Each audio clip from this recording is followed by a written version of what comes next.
All right, so part two. We were talking about mining a second ago. Where we were in talking about mining, I don't freaking remember. There's so much, it's little details. There's so much work involved in actually getting another Zoom chat meeting. It's very simple when you just think about the steps, but explaining it is like, it takes so much brain power. Trying to remember where the heck you left off on your last conversation is like, fuck. Right. So yeah, I mean, it's like I was saying. It's like you set up the mining rigs, and you basically you forget them afterwards. Almost, you're just lightly checking on them just to make sure everything is running, and it's still connected to the pool. If it's not connected to the pool, it's turn it off, turn it back on. Oh, there we go. Walk away. Yeah, I'll be at work. I got a little program on my phone. I'll be at work, be like, ah, shit, that one went down. Reboot. Yeah, you're gonna be a dick. I gotta go home. Damn it. Hold on. You actually have monitors giving you notifications on your phone? Yep. Was that something you came up with, or is that actually something that's been established for quite some time? It's actually established. You can actually the pools. If you have a rig that goes down in some of the mining pools, you can have it email alert you. Oh wow! I'd probably do text message alert because email is so difficult to just keep track of. I get so many freaking emails; it's ridiculous. I honestly need to freaking go through and unsubscribe from a bunch of bullshit. I have my mining rigs all using an email address that I only use for that. So anytime I'm getting an alert, I know it's one of my rigs. Oh, there you go. If you have an email that's exclusively for one purpose, it makes things so much more simple. Oh yeah, smart thinking right there. Smart thinking, my friend. So. And I graph everything out. I write charts on everything. I can watch profitability. Oh, nice. I love charts. As far as being able to do the math. I like seeing how the charts are going. But when it comes to TA, I'm just like, fuck TA. I understand it enough to see where the trend is going and where I think it's going to be doing pretty soon. But you know what? I'm no day trader. I don't have time to day trade. I'm too busy building shit, to stay in front of a computer and, hit the button at just the right time to, fuck that. I don't have that much, play time. That's kind of why I like the mining thing. It's like, while I'm working, it's working. There you go. It's like, go ahead, print me that money. There you go. There you go. That's how it earns it for you.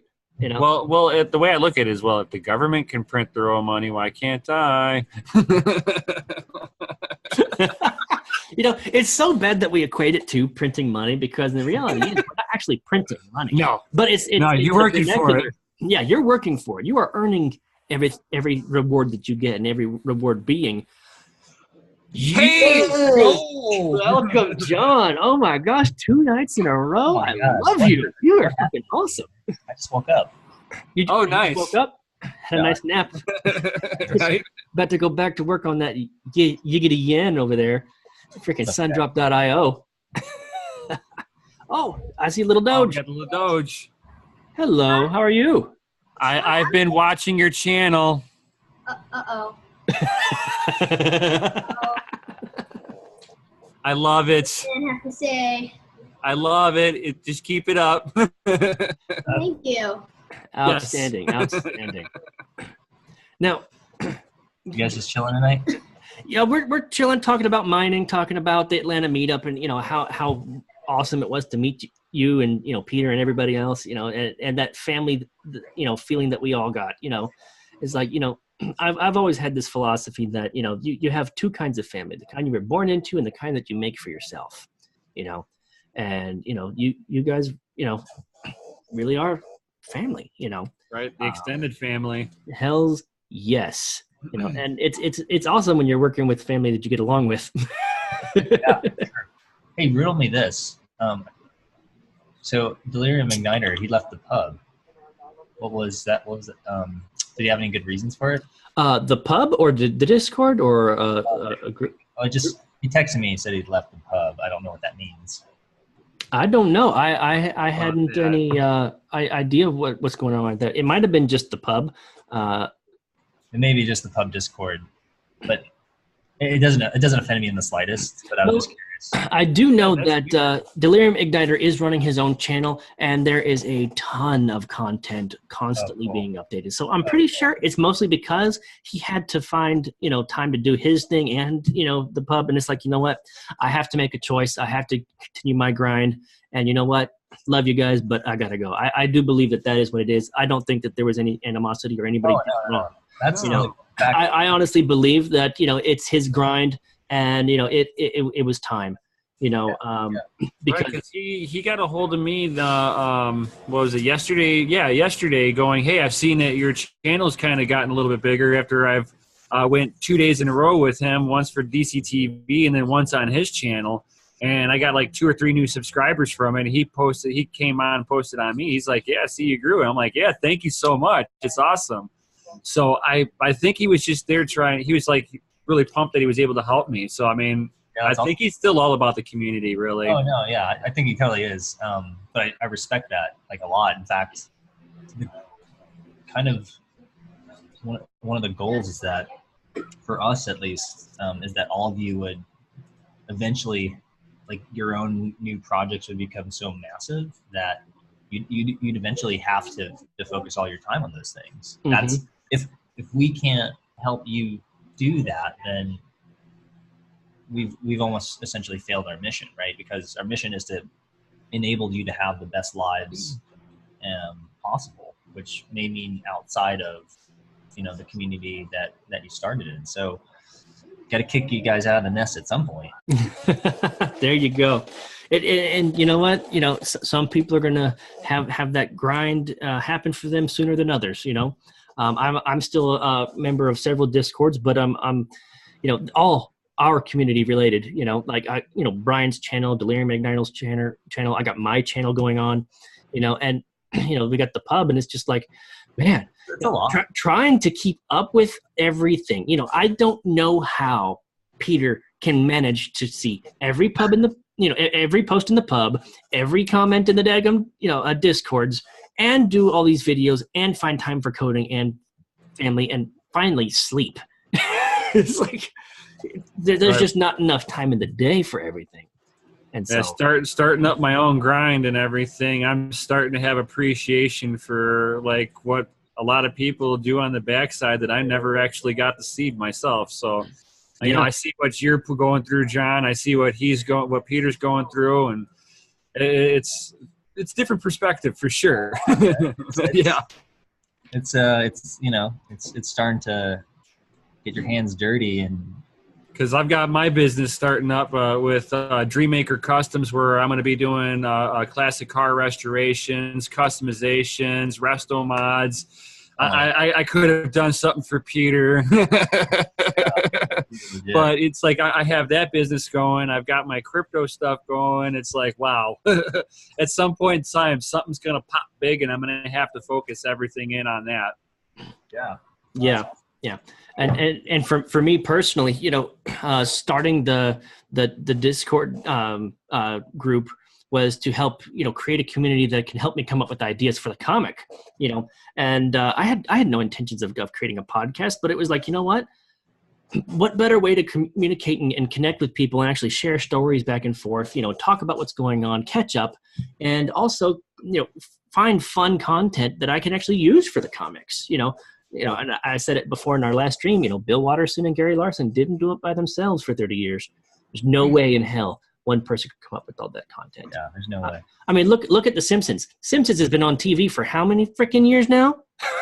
It's like, and how often do they have to rotate a team member out and a new team member in to have fresh ideas? I've had so many writers over the years. Yeah. Exactly. And you know what? I already know it's no different here. So having the dedication to do this, the podcast right here, originally started out as a method to help share ideas, and create more comics. But you know what? I'm starting to like it for, just having the fellowship, having the time, and, let's just create content for content's sake and, get that data, Love it.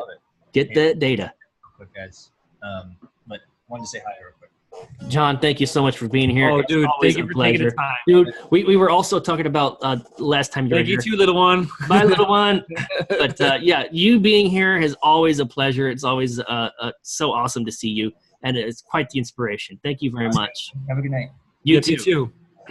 That was the CEO of Yen.io, people. 2 nights in a row. Fuck, that Right. is awesome, man. I'm speechless. Oh my God. I love it. I love it.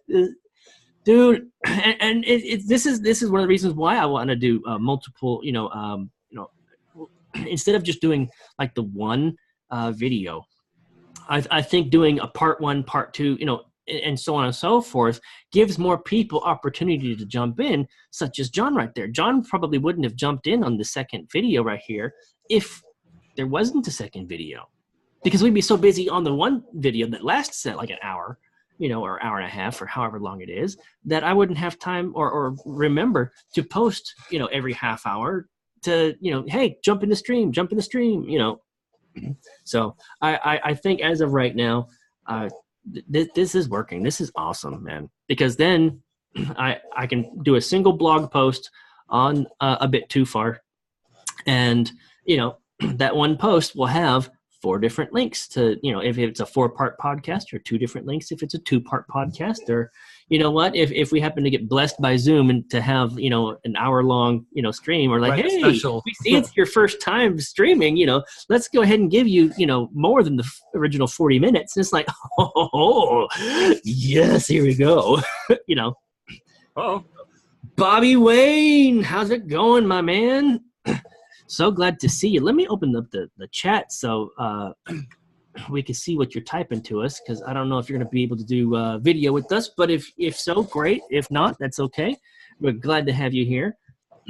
You just missed John. John was here, the CEO of Yen.io. He popped in real quick for like a good minute or two to say hello and see how we're doing. And man, 2 nights in a row. Man, Right. How many times can I say that? It's been awesome. All right, so we talked about mining. We talked about everything like that. Dude, talk about your shop. I want to hear about your shop. Like, how is that coming along? Like, is it in your garage, or you actually have a location set up? And it's in my garage actually. So it's like a stone throw outside of my outside of my front door. okay. I've got my, of course, what you got to see me go down to Georgia with, which was my '74 Chevelle. 74 Chevelle was freaking Hulk green and gorgeous. Oh yes. Oh yeah, and the couple that was from Canada, I drove yeah. them in that too. They thought that was a blast. I ripped them onto the highway in Georgia and cracked it at about 90 miles an hour with them in it. They were having a blast. The husband was like, "Oh my God, go faster! Yes. You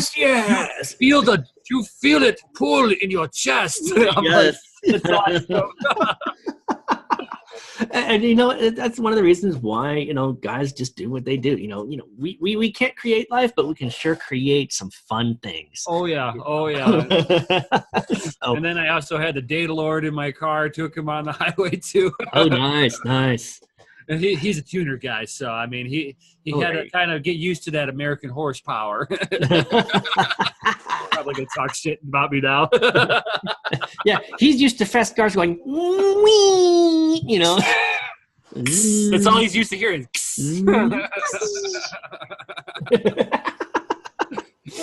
Oh yeah, much love. I'm not talking shit. but you know what? If you are a car enthusiast, like a true enthusiast, I mean, you can have tuner enthusiasts, you can have American muscle enthusiasts, but if you are a true car enthusiast, it doesn't matter what car it is. No, you speak engine. You speak engine, dude. You speak engine, you speak horsepower, you speak turbos, you speak freaking supercharger. It doesn't fucking matter. You speak tires, you speak freaking paint. It doesn't fucking matter. It Right. is awesome, and then also I've got my '76 Nova that I turned into an SS. It used to be Grandma's grocery getter. that I put a 388 stroker in that's got like about 650 horsepower in there now. Okay. Definitely get it done. Somebody asked me how much fuel economy she gets, and I'm like, well, I mean, what's miles per feet? Yes. Smiles per gallon. Yes. Yeah, I think that was one of my favorite phrase that was coined when the Scion FRS, the Jeep, and the Subaru Hold on BRZ. 1 second. I think I'm actually using my Mind Stove to warm up my house, and I can kind of feel a little cool breeze coming in, so I need to turn down my window fan. Okay. All right. So, no, when it comes to cars and everything like that, I absolutely love my Toyota Celica. I have a Toyota Celica GT. I also have a 68 Volkswagen Bug. And my first car was a 2001 Chevy Cavalier. And when it came to my first car, I absolutely loved it. It was nothing performance-wise, but it hugged corners beautifully. And you like your Crapalier? Yes, the Crapalier was freaking amazing. I love my Crapalier. I was so sad to see it go. And that was my first car. I bought it brand new with only 3 miles on it. Oh, damn. Yeah, and it lasted me like a good 15 years, man. Before the engine was like, all right, I need a heart transplant. And I didn't have the money. You should have spent a little extra money and gotten that. Which one was it? It was the Z24 package, or no, the Z26 package. No, it was the Z24. It was like a Z24 package on there. Yeah, I wanted a Z24, but you know what? I paid $13,500 for my Cavalier, my Crapalier. Okay, and you can't say shit about my Crapalier because I absolutely loved it. Oh, my dad had like 2 of those things. He had 2 of them. Yeah. He had an early one that used to take out the ignition coils because GM. I mean, I love my GMs, but this one I'm gonna bash on. Okay. Decided to put ignition coils right at the exhaust manifold, right behind the radiator. So it got as hot as humanly possible. And we all know electronics love to be overheated habitually, right? Well, as crappy as the Cavalier was, it lasted me 15 freaking years. With good proper maintenance. Oh yeah. The car was a dream. It was an automatic, which is the only fault that I really had with it. I mean, it was great for a beginner car. I wanted something sporty that could seat a family of 5 that didn't come with the sports car insurance. And you know what? That's exactly what I got. It looked sporty. It had the nice little tail on it. It had the sunroof. See, and now if you would have known me, I would have directed you to a much better option and would have gotten you everything you were looking for. I would have gone for like maybe a Buick or something like that, or even the Bonneville, the Pontiac Bonneville. Okay, What year? A 4-door. It doesn't even matter what year. You get it with the 3800 and the supercharger on it. There you go. It's stock 4 doors, so you don't get hit with the sports car tax, and it's got a lot of power. It's the same length and width as a 2-door variant. You're gonna have to forgive me for a second, because I'm gonna eat some fries in front of you. Oh no, you're all good, man. But yeah, dude, I would take that Cavalier to its limit. And I absolutely loved it. And I actually learned to drive manual on a 2001 Toyota Celica. I mean, if you know your cars really well, and you'd actually know why I happened to pick like the 3800 with a supercharger on it and sitting on a W body platform, because that's the same platform that the Monte Carlo sits on. Oh, lovely. So you have all the same suspensions that the Monte Carlo has. And a 3800 is the same engine you would have gotten in a Buick Grand National. The GNX, the beloved GNX that actually stomped the crap out of a Corvette that year, and that's why GM killed the GNX program. Wow. They couldn't have the family car beat their flagship now in a V6 with a turbo on it. Mm. So you can get that same that motor was just a 3800. They still produce that motor today, except that they're instead of putting turbos on it, they're putting superchargers on it. What do you think's better, turbo or supercharger? It depends on where your performance, where you're looking for. All right. So if you're looking for just to launch off the line, supercharger. If you're looking at, the end of a quarter mile, I'm going to be I'm looking at a turbo. I've got an 84 Z28 that I've actually gotten as a full-blown dragster. It's got a full cage in there. It's a big tire car. I'm putting together, and I'm in the middle of saving up the money for everything on it because this stuff is not cheap. No, it's not. And this is why I never did anything special with my cars. All I did was right. So I'm doing an LSX 454 small block. I'm going to bore and stroke it out, and I'm going to put twin 92 turbos on there. It should make somewhere around 2,700 horsepower. 2,700 horsepower? God damn, what are you running? Rocket fuel? It will be using a racing fuel, that's for sure. Damn near close enough. Holy shit. Yeah. You're almost running pure hydrogen at that point. Almost. Almost. I would not mind seeing mid 8 seconds in a quarter of a mile. Wow. Now we'd actually talked about. Were you on the stream when we were talking about the Elephant, the new Dodge Crate engine that gets 1,000 horsepower? No. Okay. Have you heard of it or seen it? Yes. And what are your thoughts on that? Because we thought it was just freaking amazing. It's really cool. I would like to know where the weight of that motor really sits in to see if it's for the power output of the engine alone versus any other counterpart where it weighs in at. What platform they're going to put it into, because Dodge tends to put stuff into vehicles that are too heavy. And they have to overcome with a lot of horsepower. Yeah, I know they got freaking 4,000-pound freaking cars. Yeah, it's like, dude, that's ridiculous. It's unnecessary. Learn how to make a real car, and you'll be able to make lower horsepower vehicles sit there and snap out just as quickly as a Corvette. They need to go back to the drawing board in my book. But on top of that,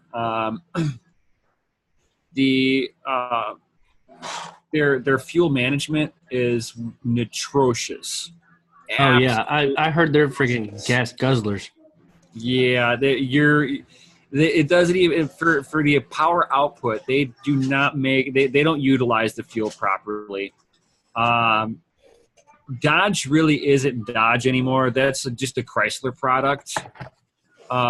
Which So if Dodge isn't Dodge, what would you call them? Mopar?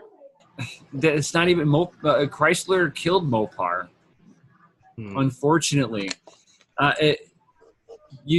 Mopar started having their issues back in the early 90s. They almost went bankrupt. That's when they came out with the Viper. The Viper pulled them out of the slump. Okay. It was a very good car. I mean, and I'm not really a Viper fan. I don't like the body style on them. I've gotten into them before. They're just, the front's just so long. I mean, you feel like the nose is like, you go to stop at a stoplight, you feel like you're halfway out in the intersection. I have zero interest in Vipers. I was not a fan. I still am not a fan of four-door Chargers. No. And that's just a Chrysler 300C. Exactly. That's all it is. It's the same freaking. It's ridiculous. I honestly think they should have saved the Challenger model for something else. It made the current Challenger. It should have been the Charger. Yeah, like Charger should never have been four-door. Yeah, guy. Have you heard about them coming out with potentially the new Chevelle? Mm-hmm. Mm-hmm. They're going to put it on the Camaro platform. How do you feel about that? Because it doesn't look right. It doesn't. It looks absolutely horrible. For one, I have my Chevelle. It's a Malibu. Mhm. I was always a Malibu. It's listed on the title Malibu Chevelle because the Chevelle was just a package on the Malibu itself. So you had the Malibus, which came in a 2-door and a 4-door variant, and then you had your Chevelles, and then you had your Chevelle SSs. Right. And they were all independent packages, separate, that were built on top of the Malibu platform. So if I was going to do anything, they need to revamp the Malibu. I would even leave the Malibu at its current size and make it rear-wheel drive. Hell yeah. And make that the new Chevelle. I would buy one in a heartbeat.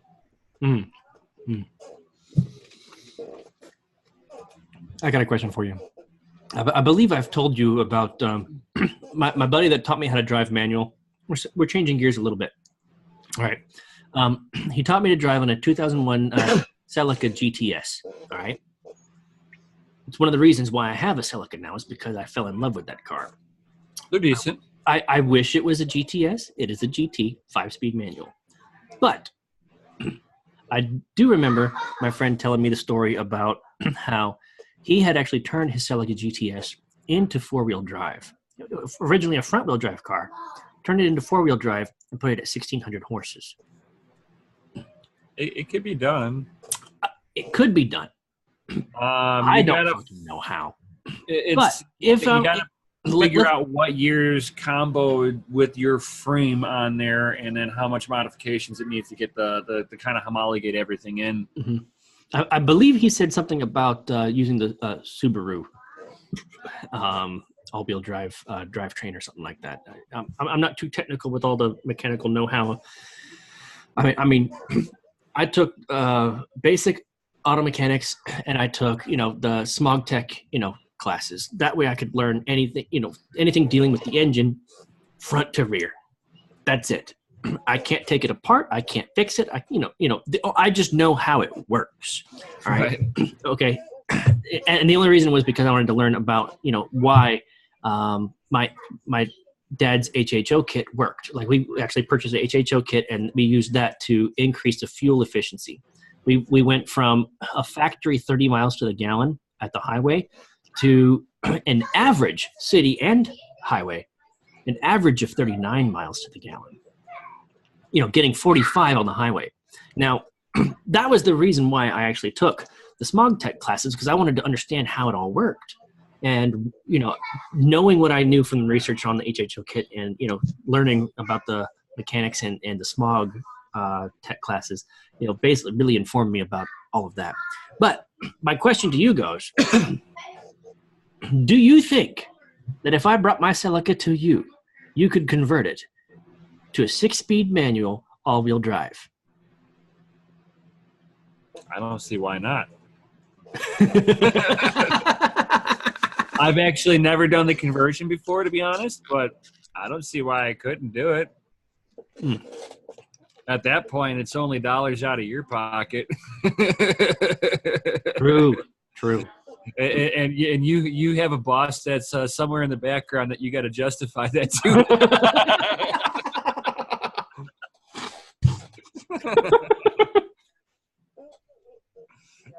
Yeah, she's never going to watch this podcast. I'll tell you that right now. Right, you'll have one little comic thing of you going, "I won, I get the car." The next night, she's standing over you with a little butcher knife.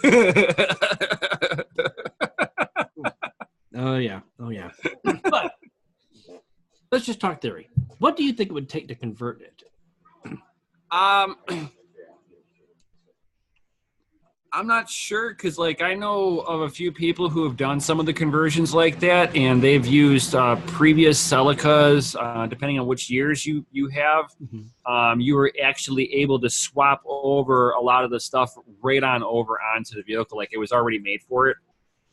So you'd actually be able to bolt on the factory stuff right onto there. And after the factory stuff's on there and it's got the 4-wheel drive member already in there, then you can pretty much pick whatever motor you want to put into it. And I would almost sit there and say, I like the 2JZ motors. And you're hearing this from a GM guy who likes raw, unadulterated horsepower. So, I mean, those little 4-cylinder 2JZ motors with some turbos, I mean, you can mod them and just keep building on top of them and push them out to 2,000 horsepower all day long. And it's streetable 2,000 horsepower. Like, it's not like something like you go driving around and all you hear is bop, bop, bop, bop, bop, bop, and it just sounds like a race car driving downtown. It's timid. It's like made for it. Music to my ears. Because I would honestly love to build a sleeper. I honestly would. All right, well, my burger's almost done. Oh, you're all good, my man. I ate in front of you. Turnabout's fair game, buddy. Right? Hide out. Not like this, folks. Not like this.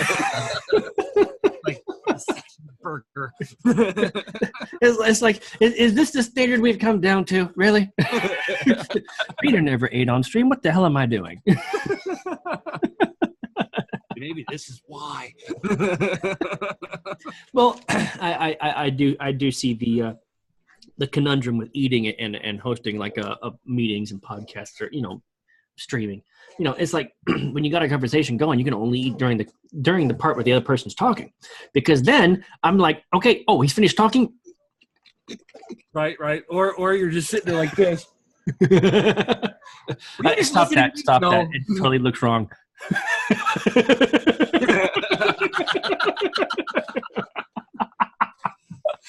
Oh, let's keep it PG-13, please. Keep it above the video line. Good. Oh shit! I just had a. So I just do my whole video like this.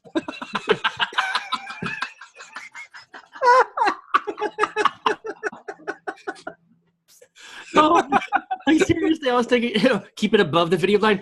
Okay. I just precariously just wait. I just keep doing it like nothing's happening. Take a wiggle. Oh shit.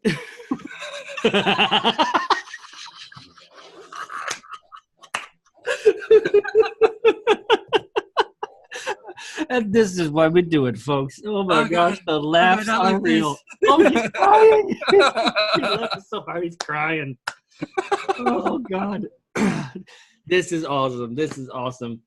I don't think we've laughed this hard on a podcast in a few days now. Maybe last week, I think.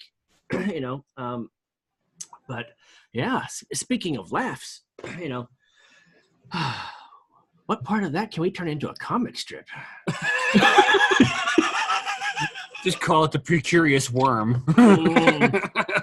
Just pops up everywhere. It's like comes in from upstairs, like boink. Oh Lord.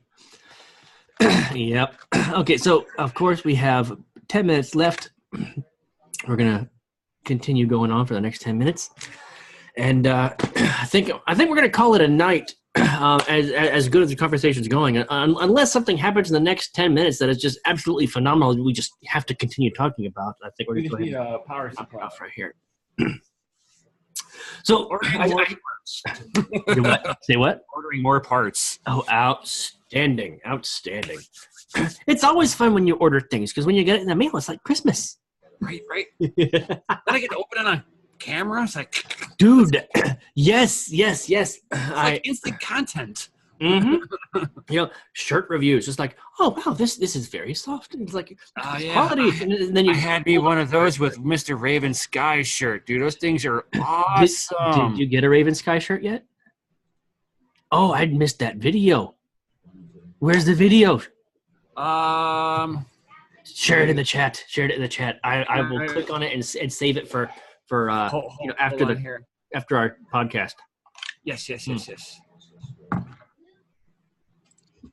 Is it the same one that John and Peter both got? The unicorn? No, mine's actually a one of a kind. Oh. I caught a sneak preview and I was like, yo. And he's like, I'll make it for you. I'm like, get out of here. That's fucking awesome. Yeah, I love the fact that, this community's been so awesome. We're helping each other out. We're talking all the time. We're strategizing. We're, building content and, creating things. And I know that Raven and I talked a few times about getting his products out there because he was originally talking about trying to serialize things. And I'm like, right. Keep track of the numbers of who had the first painting, or who had the first piece of art. And it's like, okay, all right, but you can make a lot more money if you have somebody else make it for you, Right. and so I'm really stoked that he is going into Shopify. This is fucking awesome. Right. And I think the last stream that he was on, the last podcast, we actually did a screen share, and he actually shared with us part of his process in making his art. So we got a sneak peek at some art that he hadn't quite finished yet, which was pretty badass, Right. So, but yeah, totally share that video in the chat, and I will go ahead and make sure to watch it later, man. That's fucking awesome. Right. I can't wait to get myself a Raven Sky shirt. For anybody watching, ravenskydaily.io, or is it .com? Crap. I think it's .com. Let me check it real quick. Yeah. I am totally checking this because I'm shilling our boy, and I want to make sure that the website is right. ravenskydaily.com. All right. And it is coming soon. It hasn't gone live yet, but if any of you have been following DCTV, you know that Peter always has that wall art along the backside of his wall, and oh my god, everybody knows whose art that is, and that is. I'm so Raven's. jealous of all that art, dude, and it's on quality freaking oh, dude, man, the shirt that he gave you is so quality, dude. It's dope. Well, go get it. Go fucking put it on already. Hold on. Let me... I'll watch the video later, but we need to see the damn shirt already. Come on. People are talking, we're talking about it, and people are anxious already. What the hell, man? Now I can't eat my burger because I got to keep talking for you guys. So, by the way, please like, subscribe, enjoy our podcast. We have a bittofar.com. That is the video blog and comic blog. I am creating comics. I'm literally on sketch pads. Like I make these sketch pads at work. There's the staple. I don't know if you can see it. Hello, right there. There's a cheap staple right there. I'm literally making tons of these little sketch pads at work, and I just sketch out whatever the hell I'm feeling. And he's back. Oh, I remember him making that one, man. Dude. Fucking awesome. Dude. Oh, I so fucking love it. Oh, god damn it. I'm so jealous. What the hell? What the hell? After he made this one, he told me that he made some changes. So these are the only ones that he's got one, and then I've got two. Okay. Yeah, I know that when it came to Raven Sky's art is always molding. It's being molded constantly to become something new and something bigger, something better. So when Raven does something like this and he sends, something to, us, it's an original piece because, everybody else is going to have a different version than what we've got. And I don't have any Raven Sky art yet. I do look forward to the day that I get.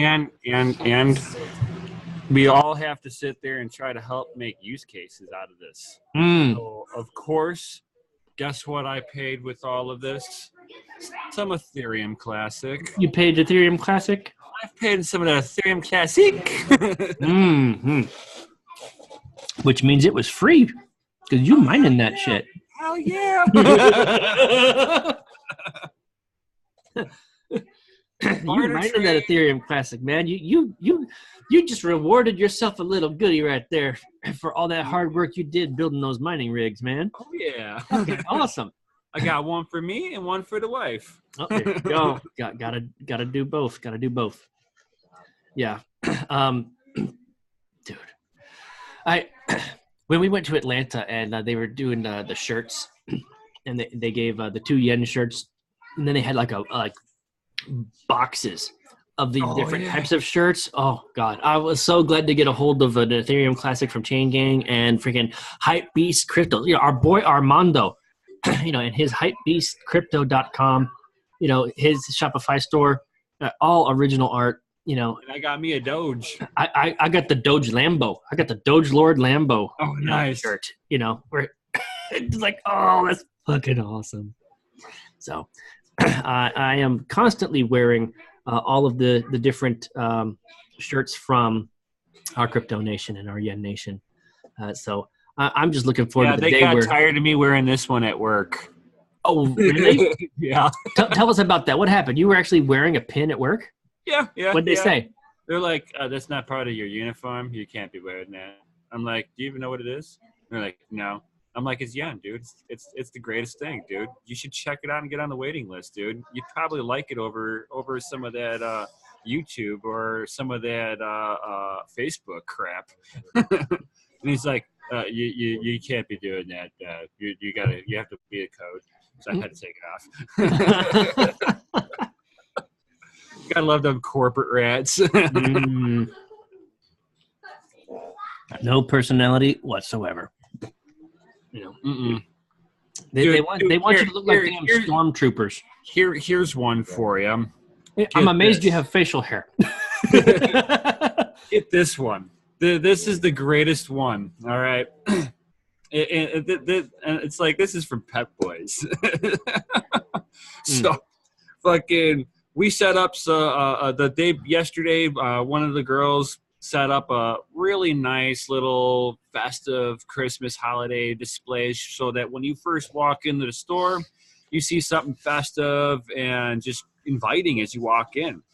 It wasn't anything that said ho ho ho Merry Christmas. It was just a holiday tree and then a bunch of items that were on sale and then some like fake presents. And the district manager comes over. While of course he does this while the store manager's not there. He loves doing this one. And comes in today, rips it all down, says, it's too much. Take it all down, put it all away. So Christmas is basically over at my store. It's all about sales at Pep Boys. All right, lovely. Oh yeah. And they do that. We have less than a minute. Oh yeah. So let's go ahead and end it here for the night. With Brian, Yen.io. With the Sun Drop Master. Yes, I am. Thank you for being here. Thank you for having me. Check out his channel, and we'll see you guys later. Peace out, guys.